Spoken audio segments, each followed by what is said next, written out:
चलो रे किताब निकालो भैया, हिस्ट्री सिविक्स का लेक्चर आ गया। चैनल को सब्सक्राइब करें, बेल आइकन को प्रेस करें और शेयर करें दबा के। आज हम पढ़ने वाले हैं कुछ इंटरेस्टिंग। चलो रे भागो भागो भागो, सिविक्स की क्लास आने वाली है, जल्दी जल्दी करो जल्दी। बुम बू। Welcome to all in my channel Ishan study Adda. आज हम पढ़ेंगे ये आप ये कह सकते हैं आज केमिस्ट्री के अलावा भी एक नई सीरीज स्टार्ट कर रहा हूँ। ये बेसिकली दोनों के लिए बड़ी हेल्पफुल है। एक तो हमारे जितने भी डिफेंस एस्पिरेंट है उनके लिए बढ़िया काम की है ये, और साथ में जो हमारे 10th के बच्चे हैं सीएससी बोर्ड या सीबीएसई जिस बोर्ड में भी ये टॉपिक्स रिलेटेड हैं सिविक्स से, या फिर इनको हम पॉलिटिकल साइंस का भी पार्ट बोलते हैं, किसी से भी रिलेटेड है तो ये हमारे लिए बड़े यूजफुल होने वाले। और मैंने कोशिश की जिस तरीके से मैंने समझी ये चीजें, एकदम जिस तरीके से मैंने इनको धीरे धीरे बड़े फनी वे में समझने की कोशिश करी, वही तरीका मैं कोशिश करूंगा कि मैं आपके साथ यूज कर सकूं। तो आइए आज हम चलेंगे। हिस्ट्री और सिविक्स दोनों लिख दिया ये तो, लेकिन हम पढ़ेंगे फिलहाल अभी सिविक्स के बारे में। हिस्ट्री को अभी हम थोड़ा भूल जाएंगे, इसको हम इतिहास, इसके ऊपर अपन बाद में हंसेंगे। ये इतिहास का मतलब है जो पहले हुआ हो उसके बारे में बताएगा। तो हम पहले का हुआ हमको उससे कोई मतलब नहीं भाई। हम तो अभी पढ़ेंगे कि हमारे सिविक्स में यानी नागरिक शास्त्र में लोगों से संबंधित जो चीजें हैं उनमें क्या चल रहा है। तो भैया नरेंद्र मोदी जी के बारे में सबने सुना है, ये प्राइम मिनिस्टर है हमारे भारत का। नरेंद्र मोदी जी हमारा प्राइम मिनिस्टर है, तो हमको ऊ के बारे में पढ़ना है, ऊ की काउंसिल ऑफ मिनिस्टर कैसे बनती है हमको ऊ के बारे में पढ़ना है। और हमको ये पढ़ना है कि ये किस किस आर्टिकल में आते हैं, इनका काम क्या है, इनके पास पावर क्या क्या होती है, ये क्या क्या कर सकते हैं। कुल मिला के इतनी जो बकैती चल रही है ना, ये क्या है, किससे क्या मतलब है। तो आइए देखते हैं अपने लेक्चर सिविक्स के पहले पार्ट में। और सिविक्स का पहला पार्ट होगा जो हमारे रिलेटेड, वो हमारा होगा किससे, prime minister and council of minister. So welcome. जैसे कि हमने लास्ट नहीं यार, आदत पता नहीं दिमाग कहाँ चलता है, लास्ट करने की आदत है। अभी हमने थोड़ी देर पहले क्या पढ़ा था कि अब हम सिविक्स के बारे में देखेंगे। सिविक्स का हम एक टॉपिक पढ़ेंगे आज, उस टॉपिक को भी थोड़ा सा प्रिसाइज करके मैंने उसके कुछ पॉइंट्स निकाले हैं, जैसा कि आप देख सकते हैं। इन पॉइंट्स के ऊपर डिस्कशन करेंगे और इन पॉइंट को समझने की कोशिश करेंगे, क्योंकि ये सिविक्स है यानी पॉलिटिकल साइंस, तो इसको समझना ज़्यादा जरूरी है रादर देन रटने से। यदि हम इसको कहानी की तरह समझेंगे तो हमको बहुत अच्छा समझ में आएगा, और इस बात का हमारा गारंटी है इस वीडियो देखने के बाद, पूरा नहीं तो आप 75% चीज़ें अपने समझ चुके होंगे। बड़े छोटे छोटे पॉइंट को मैं डिस्क्राइब कर रहा हूँ, इससे आपको पूरा क्लैरिटी मिलेगी। पहले हम बात कर रहे हैं यूनियन एग्जीक्यूटिव में। यूनियन एग्जीक्यूटिव का मतलब क्या होता है? यूनियन का मतलब होता है संघ, जो उसमें पूरा देश समाये वो कहलाता है संघ। एग्जीक्यूटिव माने हिंदी में कहलाता है कार्यकारी, मतलब जो संघ के लिए कार्य करें उनको हम यूनियन एग्जीक्यूटिव कहते हैं। तो संघ के लिए भाई कौन कौन कार्य करता है? तो संघ के लिए काम करने वाले हमारे प्रेसिडेंट है, वाइस प्रेसिडेंट है, हमारे प्राइम मिनिस्टर है, काउंसिल ऑफ मिनिस्टर्स है, कैबिनेट है, ये सब क्या कहलाता है? तो ये यूनियन एग्जीक्यूटिव का पार्ट कहलाता है। हमारे यानी हमारे नागरिक पॉलिटिकल साइंस यानी सिविक्स को 3 पार्ट में डिवाइड किया है, लेजिस्लेटिव, एग्जीक्यूटिव और जुडिशरी। जुडिशरी में अपना supreme court, high court, session court, district courts आते हैं, मतलब जितना भी जजेस से रिलेटेड का वर्क है वो जुडिशरी में। लेजिस्लेटिव मतलब लॉ फॉर्मिंग, जितनी भी बॉडीज हैं जिनका काम लॉ बनाने का है वो हमारे लेजिस्लेटिव पार्ट में आते हैं। और एग्जीक्यूटिव में जिनका काम कार्य करने का वो सारे हमारे किस में आता है?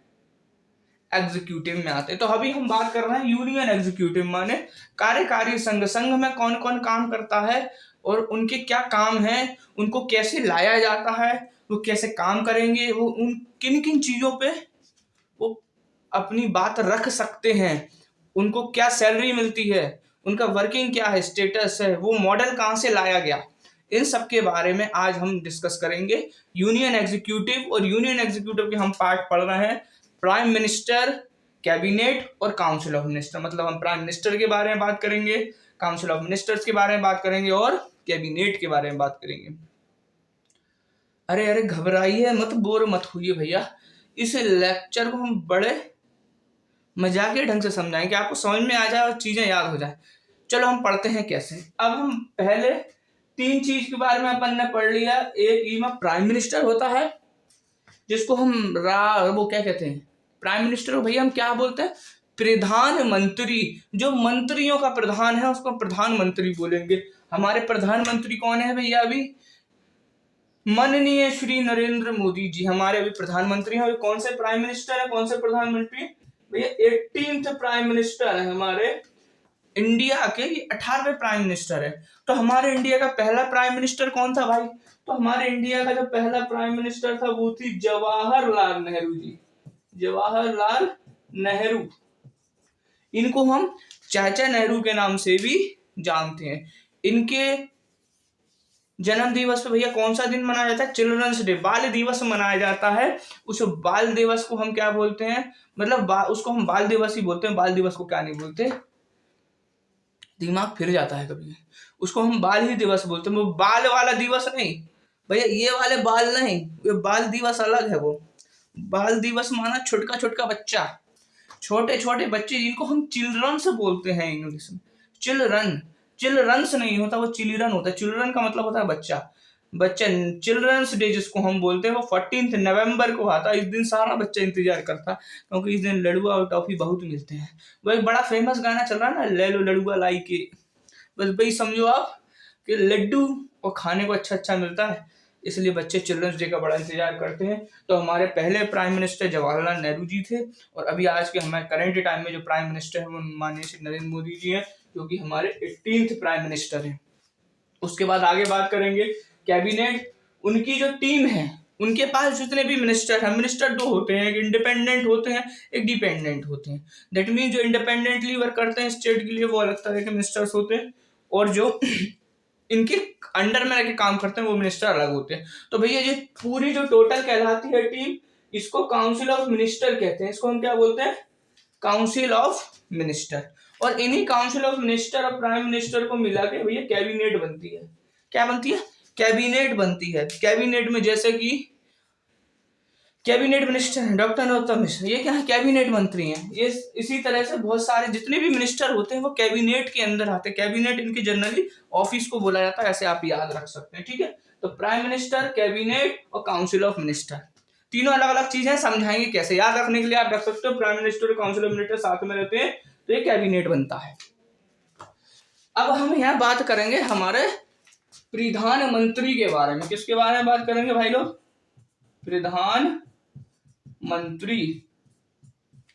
जैसे घर में प्रधानमंत्री मम्मी होती है ना, जैसे हमारे घर में प्राइम मिनिस्टर कौन है भाई? ऑब्वियसली माँ ही होती है सबकी घर में, क्योंकि पिताजी तो चलती नहीं है तो मम्मी ही प्राइम मिनिस्टर है। तो प्राइम मिनिस्टर जैसे घर में home minister, prime minister, president माँ होते हैं, उसी तरह देश में हमारे भारत में एक हेड होता है, इसको हम प्राइम मिनिस्टर बोलते हैं। तो भैया प्राइम मिनिस्टर कंसेप्ट कहां से आया?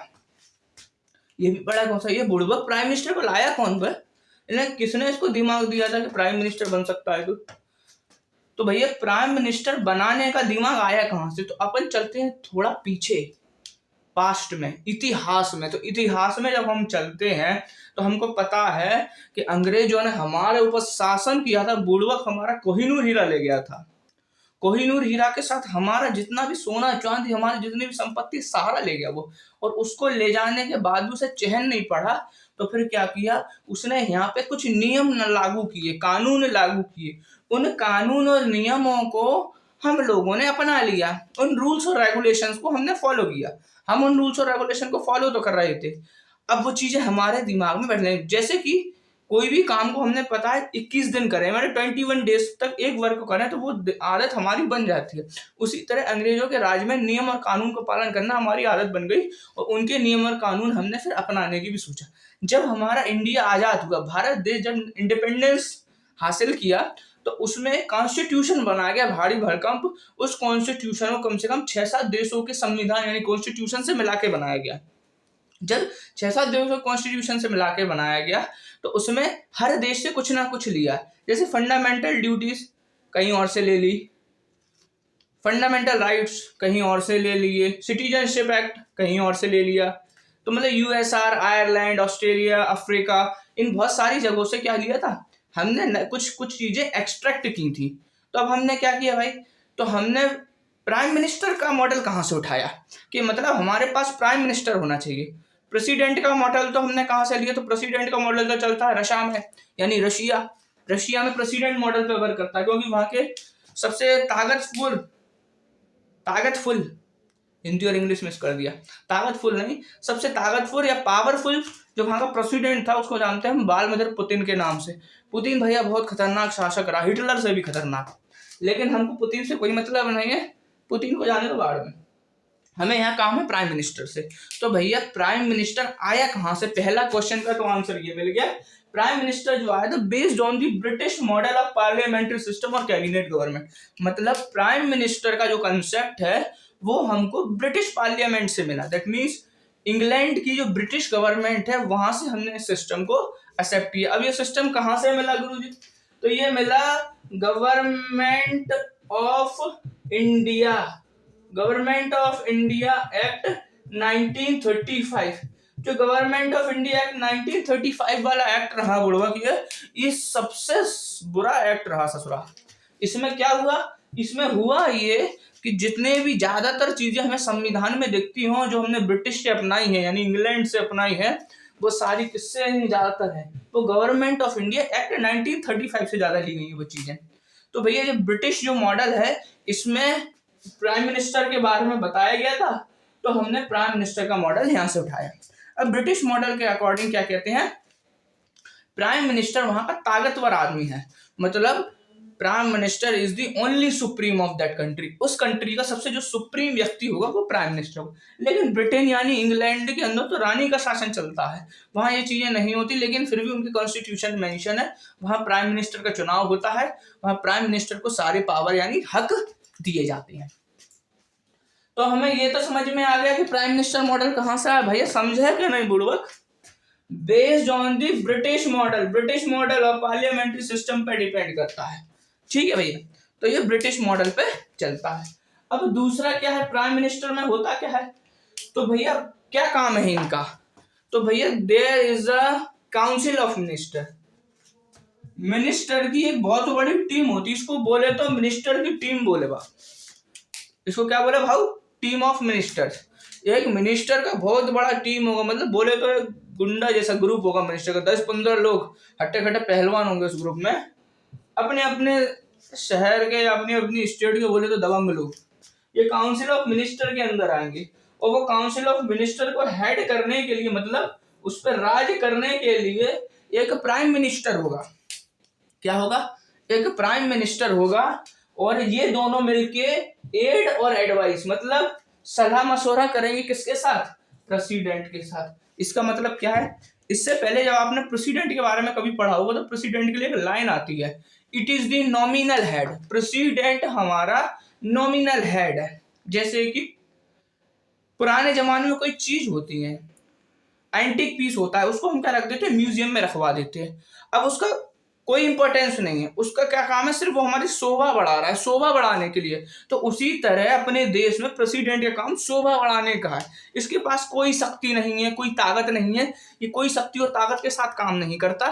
प्रेसिडेंट का सिर्फ सीधा काम है म्यूजियम में बैठे, मतलब दिखाने के लिए है। वो कहते हैं ना, हाथी के दांत खाने के और दिखाने के और। तो भैया ये दिखाने वाले दांत हैं, खाने वाले दांत कौन है, अपने प्राइम मिनिस्टर साहब। खाने वाले दांत कौन है, प्राइम मिनिस्टर। अब एक चीज और आती है, हमारे प्राइम मिनिस्टर पहले कौन थे, तो सर्वपल्ली राधाकृष्णन हमारे पहले प्राइम मिनिस्टर नहीं थे, भूल जाते हैं बार बार।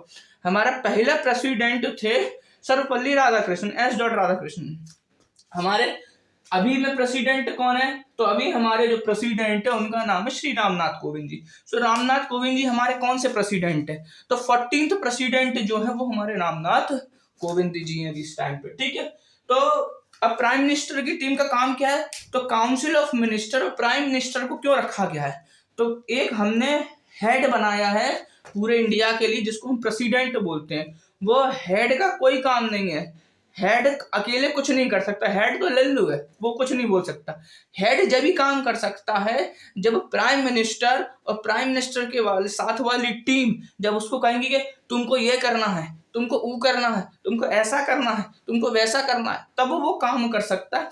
उसके पास, प्रेसिडेंट के पास, राष्ट्रपति के पास कोई अधिकार नहीं है अपनी तरफ से काम करने के लिए, सिवाय उसकी कुछ डिस्क्रिशनरी पावर्स के अलावा। डिस्क्रिशनरी पावर का मतलब क्या होता है? उसे अलग से राष्ट्र ने शक्तियां दी हुई हैं कुछ, उन शक्तियों के अलावा वो कोई भी निर्णय अपनी मर्जी से नहीं ले सकता जब तक प्रधानमंत्री और प्रधानमंत्री के साथ वाली काउंसिल ऑफ मिनिस्टर, जो उनकी टीम है मिनिस्टर्स की, वो जब तक सहमति नहीं देंगे तब तक प्रेसिडेंट अगले अपनी तरफ से कोई काम नहीं कर सकता। तो वो कहता है there shall be a council of ministers with the prime minister. Prime minister के साथ एक काउंसिल ऑफ मिनिस्टर रहेगी, बहुत सारे लोग मिलकर एक चीज पर विचार विमर्श होंगे और प्रेसिडेंट को सलाह देंगे कि तुमको ऐसे काम करना है। ठीक है, प्रेसिडेंट के पास कोई पावर नहीं है, प्रेसिडेंट हमारा सिर्फ नॉमिनल हेड, वो तो दिखाने के लिए है, बउआ टाइप का है बस सीधे। अब तो जब काउंसिल ऑफ मिनिस्टर का हेड प्राइम मिनिस्टर है तो भैया सही शासक कौन हुआ, मतलब सही रूलर कौन बना? तो सही रूलर हमारा बन गया, active head of the whole constitutional machinery is the prime minister. Prime minister is the active head of the whole constitutional machinery. पूरी कॉन्स्टिट्यूशनल मशीनरी का जो मुख्य राजा है, मतलब जो मुख्य निर्देशक है, जो चला रहा है, वो कौन है? हमारा प्राइम मिनिस्टर है। असली हीरो तो यही है। ये ठीक उसी तरह समझते हैं जैसे सबने पढ़ा है अकबर के बारे में। अकबर के पिता जब हुमायूं की डेथ हो गई थी तो हुमायूं की डेथ के बाद बैरम खान ने अकबर को संभाला था। तो बैरम खां बड़े थे, बैरम खां सिपाही थे, यानी सेनापति थे उनकी सेना में, हुमायूं की में, और अकबर की उम्र उस समय सिर्फ 13 वर्ष थी। तो कहने को राजा तो अकबर हो गए, मतलब प्रेसिडेंट कौन हुए? अकबर बन गए, लेकिन पावर यानी शक्ति किसके हाथ में है? बैरम खां, यानी प्राइम मिनिस्टर कौन था? बैरम खां। बैरम खां के हाथ में शक्ति थी। कैसे अकबर काम करेगा, क्या अकबर को काम करना चाहिए, किन किन चीजों पे अकबर को बोलना चाहिए, इसकी सलाह कौन देता था? वो देता था बैरम खां। तो बैरम खां हम कह सकते प्राइम मिनिस्टर है और अकबर हमारा प्रेसिडेंट है, मतलब उसकी मर्जी के बिना या उसकी सलाह के बिना वो कोई कार्य नहीं कर सकता। तो हमारा एक्टिव हेड, जब वहां पे एक्टिव हेड बैरम खां हो गया, तो इसी तरह यहाँ पे एक्टिव हेड कौन हो गया? कौन हो गया भाई, बोलो ना, कौन हो गया? प्राइम मिनिस्टर, जिसको हम प्रधानमंत्री बोलते हैं, वो हमारा एक्टिव हेड बना। अब ये आता कैसा है ससुरा? ये काम करता है, इसके साथ टीम है, वो कल्चर, इसको लाता कौन है, मतलब इसका चुनाव कैसे होता होगा? तो भैया प्राइम मिनिस्टर का जो चुनाव होता है वो डायरेक्ट वोटिंग से होता है। ऐसा है क्या? नहीं है भाई। प्राइम मिनिस्टर को जो लाया जाता है वो कौन लाता है? वो प्रेसिडेंट लाता है। कौन लाता है भाई? प्रेसिडेंट लाता है। जो इनकी जो मिनिस्टर होते हैं काउंसिल ऑफ मिनिस्टर्स के, काउंसिल के जो मिनिस्टर होते हैं वो अलग अलग स्टेट से चुन के आते हैं, लेकिन जो प्राइम मिनिस्टर है उसको कौन अपॉइंट करता है? प्राइम मिनिस्टर को अपॉइंट करता है प्रेसिडेंट। प्राइम मिनिस्टर को अपॉइंट कौन करेगा? प्रेसिडेंट। हमारा प्रेसिडेंट ही है जो प्राइम मिनिस्टर की अपॉइंटमेंट करता है। इसको अपॉइंटमेंट करना जरूरी है, इसके पास कोई ना करने की कोई चॉइस नहीं है, ये इसका कार्य है तो इसको करना ही पड़ेगा। तो हमारे माननीय नरेंद्र मोदी जी को किसने किया था? राइट, रामनाथ कोविंद जी ने नहीं किया था। 2014 में बनी थी ना इनकी सरकार, तो 2014 में जो रहे होंगे उनने अपॉइंट किया होगा। ठीक है साहब, अब आगे सुनते हैं। It is the leader of the party और coalition which commands the majority of the Lok Sabha. ये क्या है? ये एक लीडर है पार्टी के। प्राइम मिनिस्टर कौन होंगे?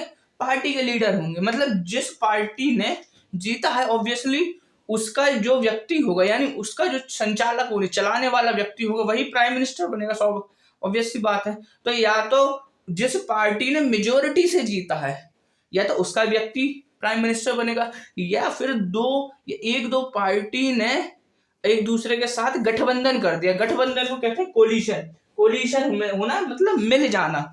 मिल जाने के बाद वो सब मिलके अपना एक हेड डिसाइड करते हैं, उसको हम बोलते हैं प्राइम मिनिस्टर। और प्राइम मिनिस्टर क्या करता है? Prime minister majority of Lok Sabha को लीड करता है, मतलब लोकसभा की पूरी बड़ी जो टीम होगी जो उस गठन से बनी है या अकेले राज्य जीत के बनी है, वो कौन हेड करेगा? प्राइम मिनिस्टर करेगा। इसका एक केस देखते हैं। जब मनमोहन सिंह की सरकार बनी थी पहली बार और दूसरी बार, मनमोहन सिंह जी की जब 2 बार सरकार बनी थी तो उनकी सरकार को बनने में बड़ी दिक्कत आई थी। मतलब उन्हें 1-2 पार्टियों के साथ गठबंधन करना पड़ा था, जैसे कांग्रेस और यूपीए का गठबंधन हुआ था। कांग्रेस बीएस सपोज हमने मान लिया कांग्रेस बीएसपी और सपा का गठबंधन हुआ, तो मनमोहन सिंह की पार्टी एक बार आई, फिर दूसरी बार फिर गठबंधन हुआ तो फिर मनमोहन सिंह जी की party. That means Manmohan Singh ji majority में नहीं आए। उन्होंने हमेशा जितने वो 2 बार बनी है वो दोनों बार कोलिशन गवर्नमेंट बना के बनी है, और कोलिशन गवर्नमेंट ने जो अपना लीडर चुना वो मनमोहन सिंह चुना। लेकिन अब बात करते हैं 2014 के इलेक्शन यानी 14 के चुनाव की। तो 2014 का जो चुनाव आया उस चुनाव में बीजेपी ने अकेले मेजोरिटी में जीत हासिल करी। मतलब पूरी सीटों में लोकसभा की 282 सीटें बीजेपी की खुद की थी। तो भाई बीजेपी ने अकेले ही अपना लीडर बनाया, और उनका लीडर कौन था? नरेंद्र मोदी जी। तो पार्टी 2 तरह से बनती है, या तो मेजोरिटी से जीत जाए अकेले तो उसका लीडर बनता है, और दूसरा कोलिशन से बन जाए तो उसका लीडर कमांड करता है। लेकिन कमांड करेगा कौन? Prime minister. अब देखो इस लाइन को एक बार और जस्टिफाई करते हैं। कौन सी? काउंसिल ऑफ जो मिनिस्टर है वो और प्राइम काउंसिल ऑफ मिनिस्टर और प्राइम मिनिस्टर की एड और एडवाइस पर ही प्रेसिडेंट काम करता है। इंदिरा गांधी जी का एक केस याद आ गया मुझे, थोड़ा सा समझाता हूँ, समझ में आ जाएगा। क्या हुआ 1976 की बात है, मुझे क्लियर डेट याद नहीं है। तब क्या हुआ, इंदिरा गांधी जी प्राइम मिनिस्टर थी और फखरुद्दीन अली अहमद तब प्रेसिडेंट थे वहां पर। तो चक्कर क्या हुआ, विरोधी पार्टियां उनके विरोध में खड़ी हुई थी। तो इंदिरा गांधी ने क्या किया, विरोधी पार्टियों के नेताओं को जेल में बंद करवाने के लिए इमरजेंसी लागू कर दी, नेशनल इमरजेंसी लागू कर दी। उस समय नेशनल इमरजेंसी का मतलब था armed rebellion. Armed rebellion armed rebellion मतलब आंतरिक युद्ध। तो उन्होंने ये घोषणा कर दी कि यहाँ पे आंतरिक युद्ध चल रहा है, आर्म्ड रेबेल हो गया है या इंटरनल रेबेलियन चल रहा है। उसके तहत भारत में, पूरे भारत में 1976 में इमरजेंसी लागू हो गई, आपातकाल की स्थिति लागू हो गई। और जब आपातकाल की स्थिति लागू होती तो यूनिफॉर्म सिविल कोड लागू होता है। यूनिफॉर्म सिविल कोड मतलब आर्टिकल नंबर 44। आर्टिकल नंबर 44 का मतलब है पूरे देश में कर्फ्यू लगता है, और कर्फ्यू लगने पे किसी को आने जाने की परमिशन नहीं होती। तो उसके तहत उन्होंने जितने भी मिनिस्टर्स थे, दूसरे पार्टी के विरोधी दल के जितने भी मिनिस्टर थे, सबको जेल में पहुंचाया। अब प्रेसिडेंट का यहाँ क्या काम? तो भैया ऐसा है कि इंदिरा गांधी के समय फखरुद्दीन अली अहमद साइन करने तैयार नहीं थे, लेकिन इंदिरा गांधी ने अपना दबाव बना के उनके ऊपर अपना दबाव बनाया, और दबाव बनाने के बाद उनसे कहा तो साइन कर, नहीं तो तेरा खोपड़ा उड़ा देंगे हम। तो फखरुद्दीन अली अहमद ने मजबूरी में प्राइम मिनिस्टर के और काउंसिल मिनिस्टर कहने की वजह से उन्हें साइन करने पड़े, और साइन करने के बाद देश में आपातकाल की स्थिति लागू हुई। और ये स्थिति 1 साल तक चली। ये मतलब इमरजेंसी 1 साल तक चली। इमरजेंसी जैसे ही खत्म होते ही दूसरी पार्टी आ गई है, बीजेपी की सरकार बन गई भाई। तो जो दूसरी सरकार बनी उस सरकार ने क्या किया, इस रूल में अमेंडमेंट किया। आर्टिकल नंबर 44 फर्स्ट अमेंडमेंट 44 के तहत इन्होंने क्या किया, 44वें संशोधन के तहत उन्होंने इस आर्म्ड रेबेलियन को हटा के एक्सटर्नल सिक्योरिटी के बोलते, मतलब जब भारत में आपातकाल जब लागू होगा, जब बाहरी लोगों से हमें कोई समस्या होगी या बाहर से हमारे ऊपर कोई आक्रमण होगा, तब हम नेशनल इमरजेंसी लागू करेंगे। तो हम 3 तरह की इमरजेंसी पढ़ते हैं, फाइनेंशियल यानी वित्तीय आपातकाल, दूसरा नेशनल इमरजेंसी, या तीसरा होता है प्रेसिडेंट्स रूल। मतलब किसी स्टेट में यदि मशीनरी ढंग से काम नहीं कर रही है तो वहां पे राष्ट्रपति शासन लागू यानी प्रेसिडेंट्स रूल लागू कर दिया जाता है। तो ये थे प्रेसिडेंट प्राइम मिनिस्टर के ऊपर कुछ सारे पॉइंट। आई होप आपको अच्छे समझ में आया होगा, मैंने कहानियों के थ्रू समझाने की कोशिश करेगी। अब मिलते हैं हम नेक्स्ट वीडियो में, जिसमें हम डिस्कस करेंगे प्राइम मिनिस्टर की कुछ पोजीशन ऑफ पावर्स के बारे में और काउंसिल ऑफ मिनिस्टर्स के बारे में। Thank you. Thanks for watching the channel. Please subscribe my channel and share with all.